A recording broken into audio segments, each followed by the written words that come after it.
Doutor Marcelo, eu sei que não tem muito a ver com imigração isso, mas dá dó, né? A gente vê a brasileirada fazendo esse tipo de coisa aqui, né? É muito triste demais. E aí tenta. Isso só atrapalha quando a gente vai falar de uma possível legalização, de algum processo. Tem registro, já dá problema, né? É a retórica dos republicanos, né? Que o imigrante vem para aqui, o Trump se elegeu com base nisso, dizendo que os imigrantes causavam problemas, que os mexicanos eram estupradores, traziam drogas. Aí ele citou o exemplo de uma americana que foi morta por uma pessoa que tinha ordem de deportação lá em São Francisco. Então, e é provado que os imigrantes cometem menos crimes do que os americanos nascidos aqui. Mas na Uhum. retórica, quando aparece um caso como esse, só faz queimar o filme, né? É lamentável. Eu fico chateado justamente porque é isso que você falou, queima o filme.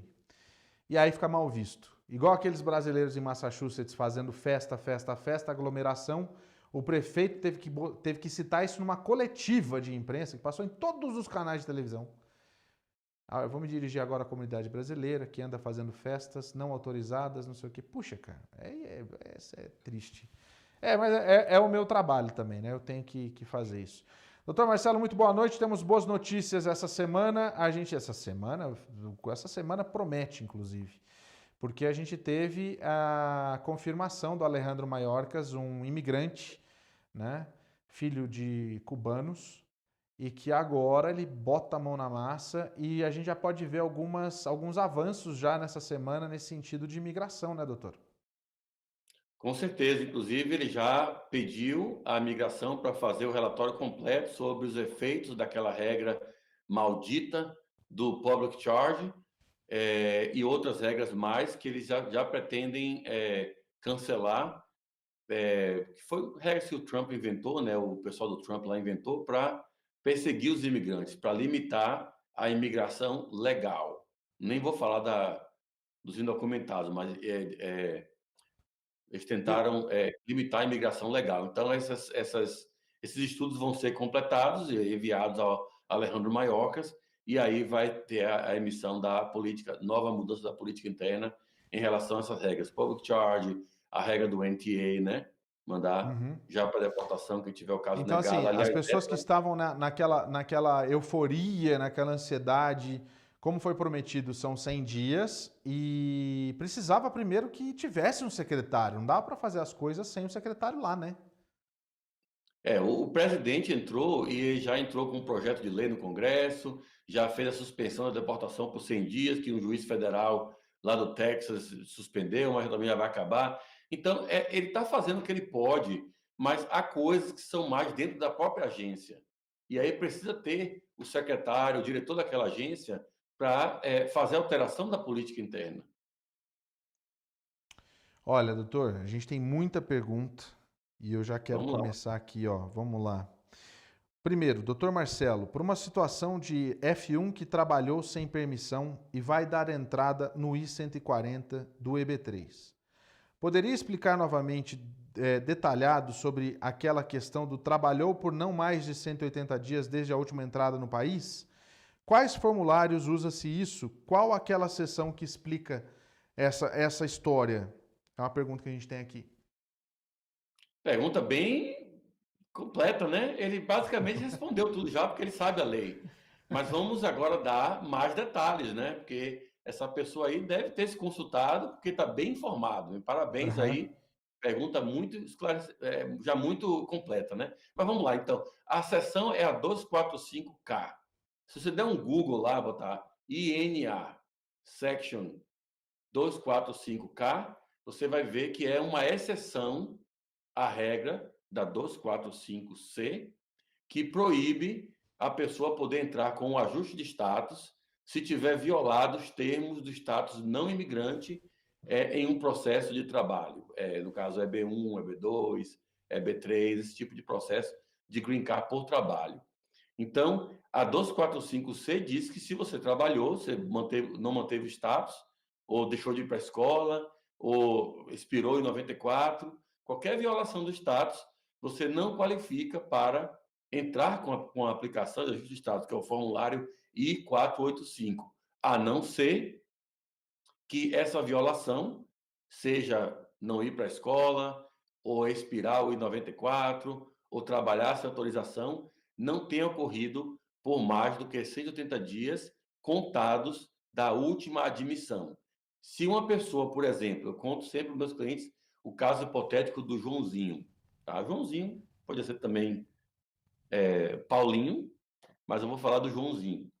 Então, o Joãozinho entrou aqui em 2018, fez todos os aplicativos que ele poderia colocar no celular dele, Uber, Lyft, Instacart, todos os aplicativos ele fez, como Nordeste, estudante. Grupo Ruby. Tudo que você imaginar, Postmate, Tá. tudo. Não tinha mais nem espaço para botar o Não aplicativo no tinha celular hora para dele. ele trabalhar nesses, inclusive. Faltava hora para ele trabalhar nesses aplicativos, entendi. Exatamente. E o cara deu duro, né? Uhum. Coitado, tinha que trabalhar, sustentar a família. Não vou criticar o Joãozinho por causa disso. Mas aí o Joãozinho achou um sponsor, uma empresa queria aplicar o EB3 para ele. Fizeram o Label Certification. Quando estava perto de entrar com o I-140 e o ajuste de status, o Joãozinho verificou que não ia ter condição de fazer isso. Por quê? Porque ele violou o status, embora ele estava indo para a escola, mantendo o seu F1, a imigração não sabe de nada, porque está no service lá constando que ele está indo para a escola está reportando a tendência dele.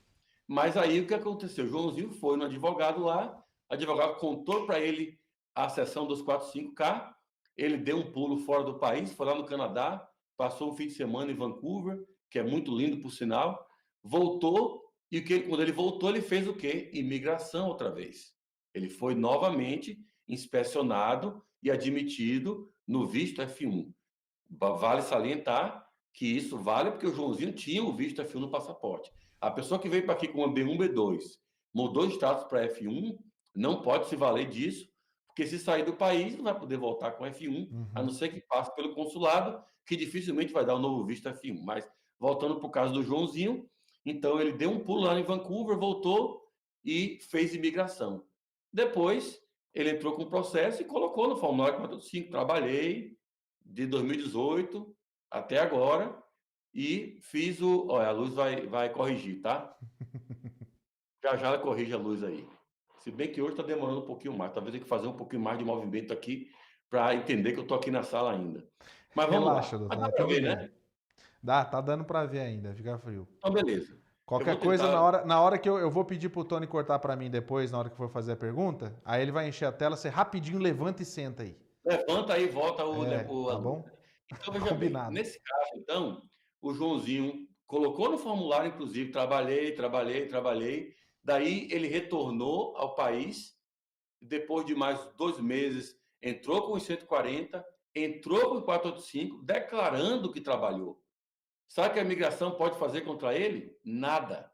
Hum. Porque na lei dos 45K, na seção dos 45K, diz: se você não manteve status, trabalhou sem autorização, mas não foi por mais do que 180 dias, e o processo é um EB, Employment Based, então você tem a exceção e a tolerância que a lei de imigração deixa para você, e aí o Joãozinho pôde ajustar status. Inclusive, quando a própria imigração desconfia, eles mandam o Request for Evidence no I-485 e eles, às vezes, até colocam a lei lá, 245K. Você trabalhou, mas não foi mais do que isso, e explique para a gente, prove que a gente vai aceitar você aqui.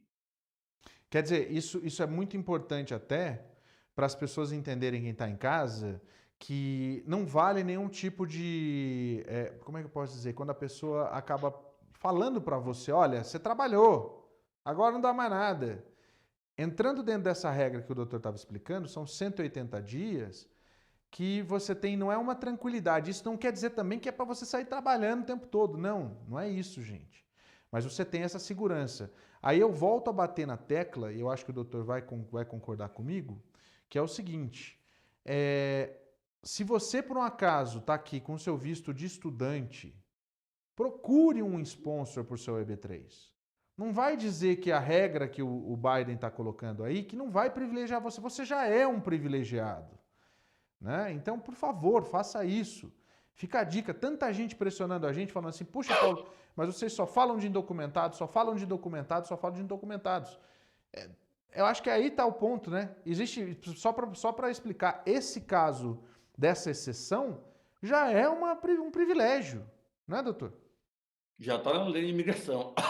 Desculpa. Agora, em relação ao projeto de lei que o Biden implementou, tem uma coisa muito importante que pouca gente está prestando atenção, que é, dentro daquela lei, daquele projeto de lei, né, no teor que ele vai apresentar, que já apresentou no Congresso, se votar e aprovar como está ali, é uma beleza, porque também vai acabar com a regra dos 3 a 10 anos de castigo.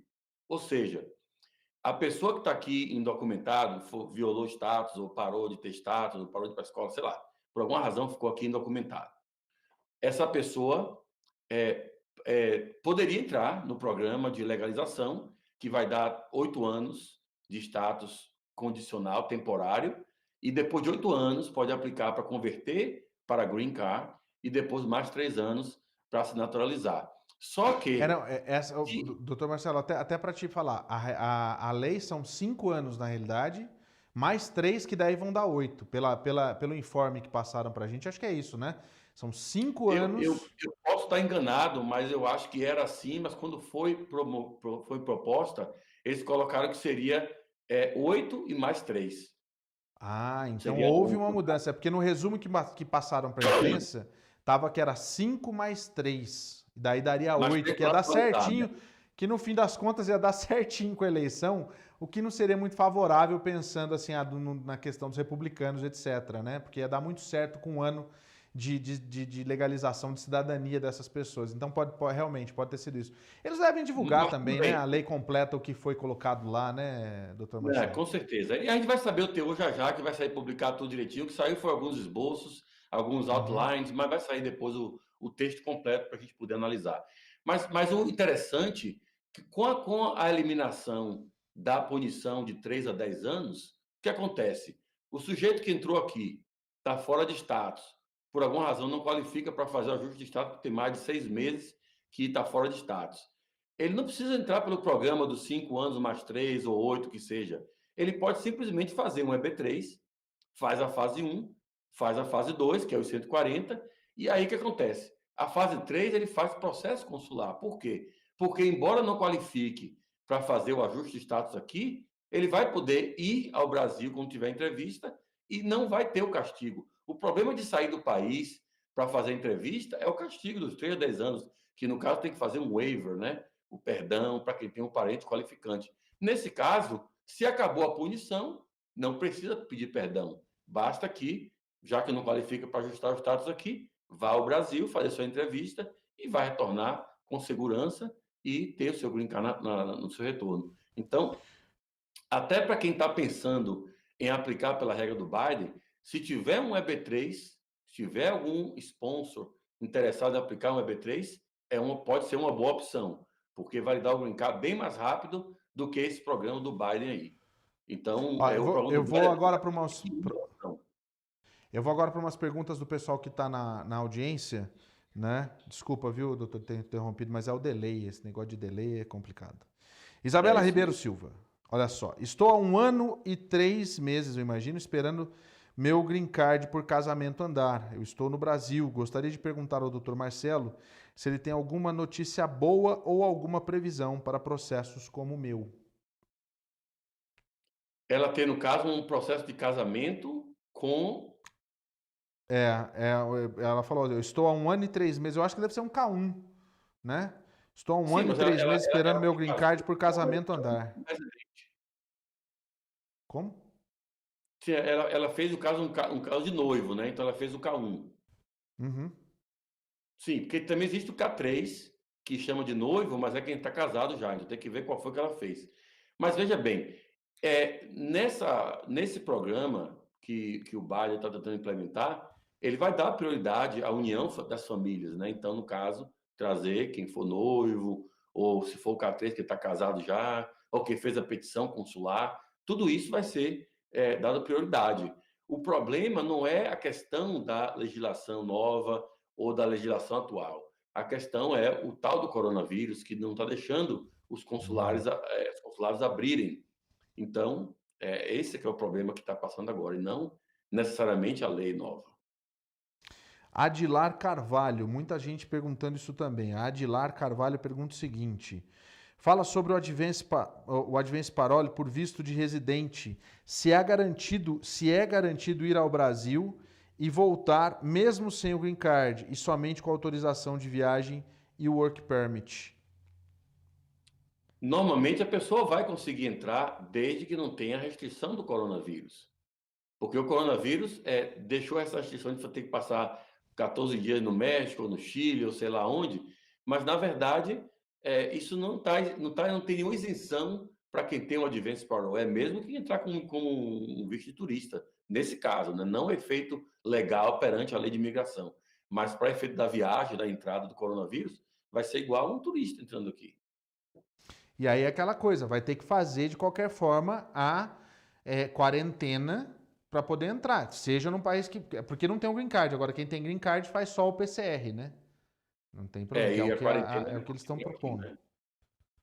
né? Então. Então tá. Vamos para a próxima pergunta aqui. Jefferson Santos, gostaria de saber se em 2014 eu e minha esposa e meu filho, na época tinha 1 ano e 8 meses. Quem chegou nessa época com o filho, será que pode aplicar para o DACA? Por favor, você pode perguntar isso ao advogado? 2014 não, era 2012. Então, vamos deixar falar mais uma vez. A gente já falou disso, mas qual que é a data certa, então, doutor Marcelo, para quem chegou aqui que pode ainda aplicar para o DACA? Junho de 2012. Hum. E aí tem que meter uma idade máxima, Até 16 anos. aham, Até com os 16 anos, pais. junho de 2012. E completado, tem que ter completado high school aqui, ou pelo menos tirar um dia, alguma coisa assim. Ou estar cursando ainda se tiver menor da idade. Mas nesse caso aí, 2014, não vai qualificar para o DACA. Mas vai Tá, qualificar para a lei do Biden, né? A reforma imigratória. tá.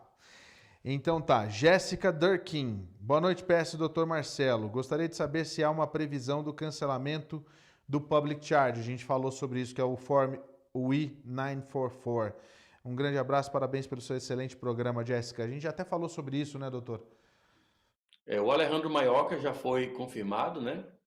Pelo Uhum. Senado, já está ocupando o cargo como o secretário de Homeland Security, Departamento de Homeland Security, e agora ele já pediu a migração, como eu falei há uns minutos atrás, já pediu o estudo da migração para dar o impacto de algumas regras que o Trump inventou no sistema de imigração e impacto na imigração legal. E principalmente a regra do Public Charge, que é uma das regras mais leoninas que o Trump inventou. O Trump não, que ele não sabia nada. O Steve Miller foi que inventou isso aí. O Trump só fez assinar. Olha só.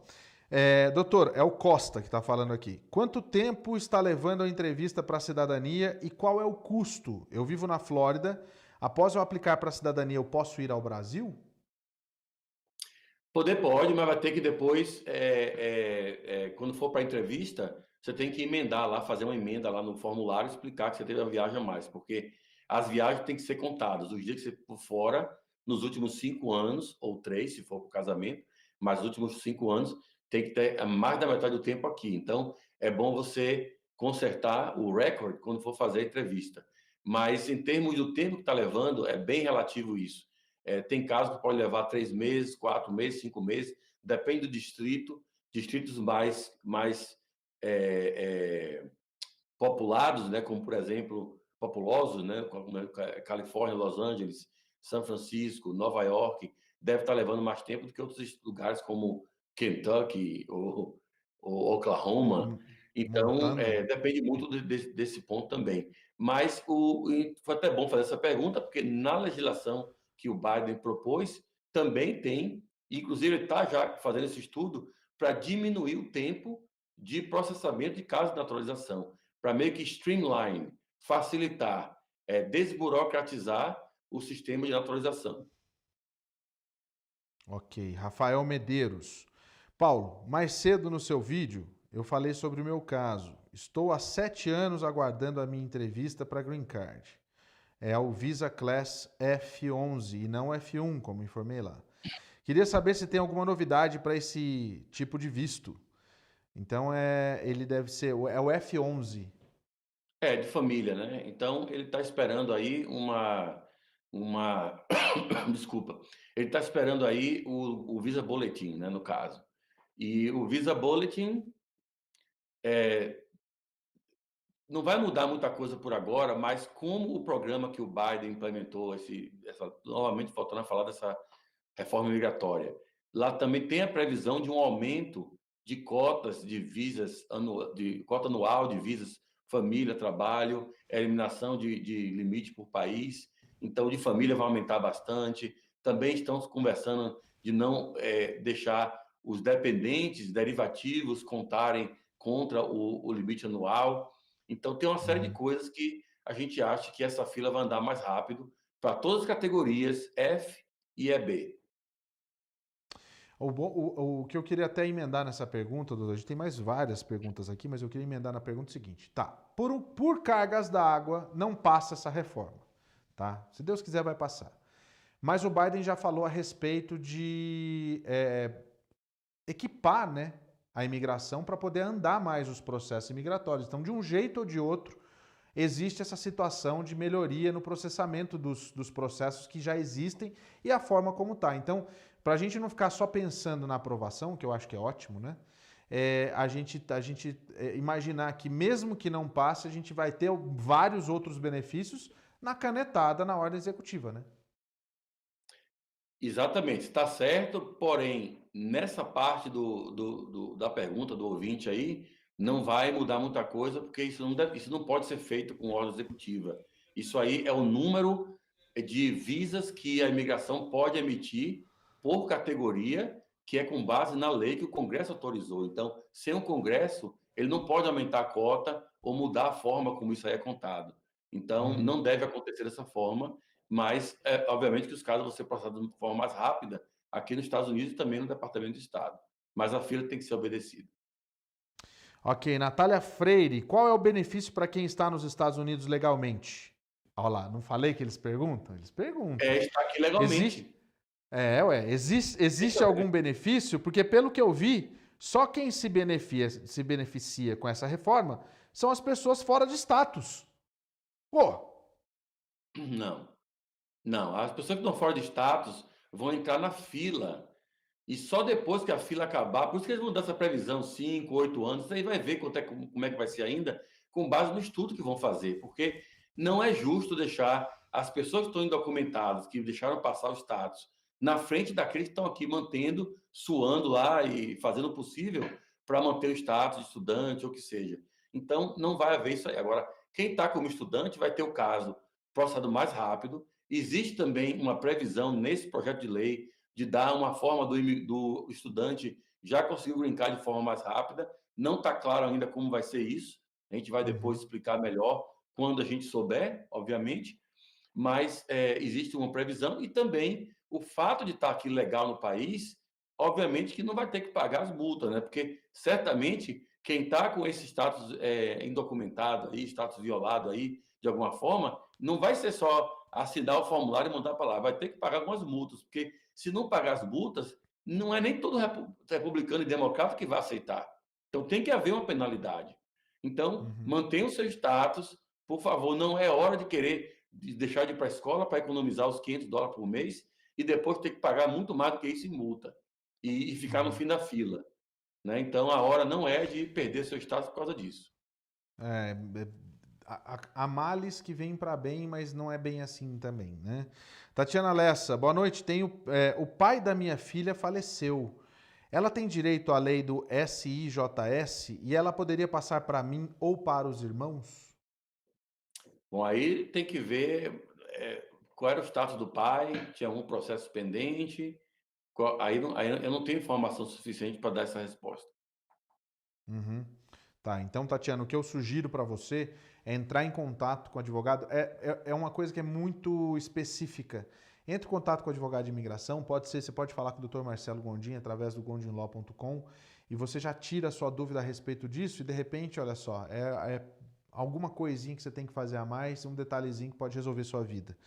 Eduardo Sapata, boa noite. F2 vivendo mais de 2 anos nos Estados Unidos, pode aplicar para as Forças Armadas? Obrigado.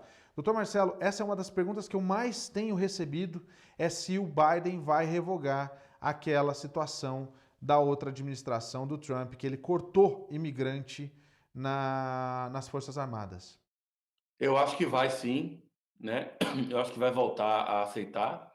Eu acho que a única coisa que o Biden vai aproveitar do Trump é o Space Force, pelo que eu estou vendo, né? Falou O hoje, resto inclusive, a vai respeito cancelar disso, né? tudo. Ele Hã? falou hoje, inclusive, a respeito disso. Hoje, na Ele vai manter o coletiva. Space Force, né? A Força Espacial. Mas, fora isso, vai acabar com tudo que o Trump fez, inclusive essa proibição das pessoas poderem aplicar para o serviço militar. Uhum. Mas aí o F2, que está aqui há mais de 2 anos, pode incluir ou é uma coisa muito específica? Aí tem que esperar ver a regra, né? Porque quando isso for revogado, vai ter que ser implementada uma nova regra. Não vai simplesmente revogar. Vai revogar e implementar as regras com, no caso, os critérios para elegibilidade. Sim. Adam Soares, como o Biden vai fazer se não conseguir os votos dos republicanos? Qual mecanismo ele vai usar para aprovar essa reforma? É, Vão acabar com o filibuster. então, daí é aquela história que eu acho que eu já falei há algum tempo atrás. Tira, né? Essa situação da proporcionalidade, né? O Biden sabe que é muito mais importante ele conseguir fazer a reforma migratória, porque ele se elegeu por causa de quê? O que é que fez a diferença para o Biden ganhar a eleição na Geórgia, na Pensilvânia, Michigan e Arizona? Foram o voto dos negros e o voto dos latinos. Então, se ele der essa mancada agora, em 2022, ele já perde logo a Câmara de Deputados e mais para frente perde até o Senado. Então, realmente, ele vai ter que passar isso daí. E se os republicanos fizerem linha dura, eu não acho que vai acontecer. Acho que os republicanos vão querer entrar no barco também, porque nem todos são tão anti-imigrantes assim, alguns são até mais moderados. Mas se for acontecer de ficar nesse impasse, aí vai ter que ser o voto 51-50 mesmo. Vão acabar com a regra do filibuster. E aí a gente vai ter realmente 2 anos de aprovação em massa de benefícios, não só para os imigrantes, mas a questão da vacinação, a questão do Covid, a questão de Suprema uma série Corte. de coisas, né? A Suprema Corte também, enfim, mas vamos ver o que vai acontecer. Olha só, Marcelo Araki. Doutor, eu dei entrada no meu visto U em abril de 2019. Junto com o meu pedido foi solicitado um I-765. Minha advogada me disse que chegaria um work permit em 6 meses e não chegou. Entramos em contato com ela em abril de 2020 e ela disse que fez um service request para a imigração e até hoje nada de work permit. Você acha que a advogada está agindo de má fé? Não sei se está agindo de má fé. O que eu posso dizer é o seguinte: a regra Will Visa, a última vez que eu chequei, não tem muito tempo, estava levando 54, 56 meses, mais de 4 anos, né, para sair. E aí, muita gente que entrou com permissão de trabalho foi negado, porque na lei não tem essa previsão de que pode ou não pode, ficou meio que no ar isso daí. Até que um sujeito que estava com um caso pendente há 37 meses entrou com uma ação na Corte Federal e ganhou. Então, a imigração começou a dar o permissão de trabalho para todos aqueles que já estavam há 37 meses. Isso, a imigração do Trump, porque teve uma ordem judicial. Então, criou meio que um precedente no mês 37. Tá? Agora, com certeza, isso vai. A imigração pode. Eles têm o poder discricionário de dizer quem está aplicando um certo tempo, ou até quando aplicar, vamos dar permissão de trabalho. Já teve isso no passado. Então, isso está pendente de regulamentação. Então, vamos aguardar mais um pouco e você deve conseguir sua permissão de trabalho. Talvez você nem precise. Meu palpite é que vai passar realmente a lei que o Biden introduziu e esse Visa U vai caducar para você, porque vai conseguir coisa muito melhor. Olha só, o Ítalo Nunes pergunta aqui, ó, quanto tempo está demorando para o work permit ser aprovado com essa pandemia? A pandemia não tem atrasado muito, não. Quem tem atrasado mais é a imigração que está toda bagunçada, que o Trump largou bagunçado. Mas agora está começando a se organizar as coisas. Eu diria que na faixa de 2 a 5 meses, considerando que é um caso EB, né? Um EB2, um EB3. Então eu falo sempre para os clientes 2 a 5 meses, porque eu já vi casos de 2 meses e já vi casos até de passar de 5 meses. Mas 2 a 5 meses seria um prazo assim que vai englobar a maioria das aplicações pendentes. Doutor, então só para saber, os prazos de emissão de combo cards, de autorizações, etc., varia de visto para visto, é isso? Não, é porque varia de oficial para oficial. Eles vão Aham. para o National Benefit Center, né, no Missouri, e lá alguns saem com 2 meses, ou saem com 3, 4, 5, até 6 já vi sair. Então a variação é mais para o oficial. Também tem que ver o tipo de processo que ele fez, porque eu acho que ele não especificou se era por família, se era por É, não, trabalho. ele Eu não imagino fala, que ele, era por ele não dá trabalho. nenhum detalhe a respeito disso. Então tem essas variáveis aí, entendeu? Também tem o centro, né?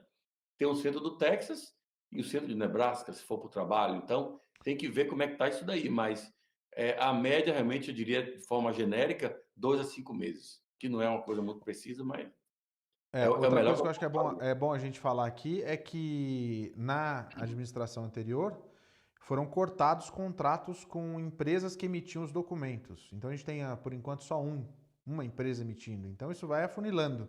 Possivelmente, eu imagino que deve se voltar esses contratos novamente, porque não é só a empresa que emite documento, emite inclusive o título de cidadania, que essa que era a intenção, né? Se o cara não tem o título de cidadania, ele não vota. Então é vote suppression A total, bagunça é assim. muito grande. Para limpar isso aí vai levar um tempo ainda. Não pode limpar tudo nos 100 dias, não. Ele vai fazer muita É. mudança boa, muita coisa boa acontecer, mas vamos ter paciência, deixar o cara trabalhar, porque não é só imigração também. Gente, tem meio ambiente, tem coronavírus, tem a parte da recessão, pacote para aprovar aí de auxílio a pequenas empresas. Eu É confesso que muita hoje, coisa, doutor, muita bagunça do Trump. eu confesso, doutor, inclusive, que essa semana, hoje, inclusive ontem, depois que teve aquela reunião com os 10 republicanos que são necessários para poder aprovar aquele pacotão da economia, eu começo a sentir que existe uma vontade dos republicanos de ajudar. Porque eles não eles, se fossem outros tempos, eles sairiam mais sisudos desses encontros com o presidente, né? Em outros tempos a situação não era tão Com amigável certeza. assim. Os republicanos que foram lá são aqueles mais moderados, né? Nem todo republicano, gente, é anti-imigrante, é contra tudo, contra todos. Não é assim, não. Tem uns mais moderados, fica meio em cima do muro para uma coisa, para outra. Se lembre que as leis que passaram, os projetos que passaram em uma casa e morreram na outra, em 2006, 2007, 2008 e 2013, eram processos bipartidários. Em 2013 foi a tal da Gangue dos Oito. A turma dos oito tinha 4 republicanos, 4 democratas. E os nomes dos republicanos você nem ia acreditar. Se eu falasse aqui, você nem ia acreditar. Marco Rubio, Lindsey Graham. Hoje eu não estou nem aí para isso, mas na época eles se uniram lá ao Schumer, o Menendez, de New Jersey, o outro lá, o Durbin, Dick de Durbin, aham. Illinois. Então, eles se uniram, 4 republicanos, 4 democratas. Então, nem todo republicano é contra isso. Eu, inclusive, acho que a lei de imigração vai passar com o auxílio dos republicanos. Basta aumentar um pouquinho mais ali a proteção da fronteira, colocar mais drones, mais Deixar tudo vigilância mais claro, eletrônica. né? Que aí eles vão. Ele não quer é que libere, e aí todo mundo fica agora encorajado. Vou para lá porque é tudo liberado. Aí começa a entrar um monte de gente pela fronteira. Não. Se É. conseguir comprovar que a fronteira vai ser segura, eu acho que os republicanos também passam essa lei com os E outra, como democratas. republicano, eu nem queria me alongar, mas assim, como republicano pensa muito nessa questão, né, do America First, como eles dizem, né? Não é o caso, só estou citando porque é assim que eles sempre falam, né? O que vai acontecer é o seguinte, a partir do momento que se aumenta o incentivo para investimento externo entrar aqui, no sentido de melhorar a imigração com gente botando dinheiro aqui dentro, que vai gerar mais dinheiro, é claro que eles vão pensar de uma outra forma. Karen Silva, ela pergunta o seguinte: quanto tempo está demorando para a entrevista de retirada de restrição de green card do I-751? Você já viu Uh, casos em que essa entrevista não foi necessária? Karen Silva. já vi casos, geralmente não é necessário quando fez joint filing, ou seja, entrou o casal, os dois assinaram, mas quando é um só, pedindo aquele waiver, porque se divorciou e tal, geralmente vai ter entrevista, vai ter alguma coisa lá, ou surgir alguma suspeita. Inclusive, em alguns casos, aquele recibo, né, que é uma extensão automática do seu green card condicional, está vindo com 18 meses. Imagine, 18 meses. Só que o interessante do I-751 são duas coisas interessantes. Primeiro, se você não tiver ainda completado o processo e aquele recibo, que é uma extensão, expirar, você não está ilegal. Você só precisa ir na imigração e pedir um carimbo de mais 6 meses, que dá para viajar, dá para provar que pode trabalhar, tudo isso. A outro ponto interessante é que você não precisa acabar o I-751 para aplicar para naturalização. Você pode fazer quando estiver faltando 3 meses para completar 3 anos do primeiro green card, desde que esteja ainda casada ou casado com o americano ou americana que foi o petitioner do processo inicial. Tá aí, o Felipe Goulart. Boa noite. Alguma previsão de normalidade da entrega do Receipt Notice pela USCIS? Eu estou há mais de 90 dias aguardando meu recibo sem nenhuma movimentação. Tá sendo assim mesmo. A gente está mandando, nos nossos casos aqui, a gente está mandando o inquérito lá para o Lockbox, eles dão um e-mail para a gente fazer isso aí, mas não tem resolvido não. Começou dizendo que ia ser 4 a 6 semanas, passou para 6 a 8, agora estou falando de 8 a 10, esse cliente aí está 90 dias são quantas semanas? 12, né? Então, realmente, isso aí está uma bagunça, o Trump não deixou a casa arrumada mesmo, deixou a bagunça grande. Mas agora que o Já era Maiorzas esperado. entrou aí, a coisa vai começar a melhorar e vai começar a ajustar as coisas, porque realmente tá difícil demais o sistema de imigração. Está muito bagunçado. Olha, eu não gosto de usar essa frase, mas muita gente avisou. Cíntia Rosa, eu ainda não trabalho e o meu work permit já está expirando. Eu sou disabled e fui instruída a não entrar com meu, eu acho que deve ser o SSN ou é SSD. SSD mesmo, né? Social Security Number. Então. Só que eu não trabalho e não posso pedir nenhum tipo de ajuda. O que eu faço? Ficou confuso? Posso. Se é disabled, não vai poder trabalhar, né? Então, se vai expirar a permissão de trabalho, não precisa pedir outra, porque a permissão de trabalho só é para trabalhar. Você pode pedir só de viagem, né? Que é separado, é o I-131. Não precisa fazer 765 se você é disabled. Se é Então é só desabilitado, no esperar caso. mesmo, né? Não tem o que fazer. Só Tem que esperar esperar mesmo, mesmo e ver o brincar. que vai acontecer. Sônia Uhum. Regina Souza Santiago. Eu tenho uma tia que é cidadã americana e está com 90 anos, sem nenhum familiar, está internada em uma casa de reabilitação. Eu gostaria de ir buscá-la, mas tive o visto negado 2 vezes.